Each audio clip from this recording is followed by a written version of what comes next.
mbokk yi on s'est beaucoup battu pour un projet te projet boobu mooy sauver le Sénégal ay at juróom-ñeenti at ñuy xeex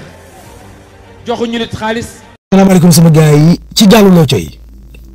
ndar juróom benn néew ñoo teer ca seeni tefes waaw ñeent lañu gis ñuy dund juróom fukk réer am na benn kuréel gu nekk Espagne tontu nañu Aïssata Tall Sall ne ko li wér te wóor mooy ñetti gaal bawoo nañ Kafountine lu war a tolloog 300 personnes ñu ngi woon ci ñetti gaal yooyu te gaal yooyu réer nañ mër te ñoom li ñuy wax am nañ ci preuve ne état bu Sénégal góorgóorlu leen ci gis ñooñu moo gën ngeen di géngente naa loolu am na wala amul compliqué waaw Juan Branco France ñoo ko porté plainte ndax France dañu jàpp ne Juan Branco taxawaay bi mu am dafay mettre en danger français yi nekk Sénégal ak seen ay intérêt waaw France ñoo porté plainte Juan Branco daal ne loolu intimidation la. Binta Babacar Ngom mu Serigne Babacar Ngom mu Sedima nee na candidat la ci élection présidentielle yu ñu dëgmal Birame Souleye avocat yi bokkee ci Yewwi Askan Wi nee nañ li ñu ko jàppee teguñ ko fenn waaw bonne journée. mbokk yi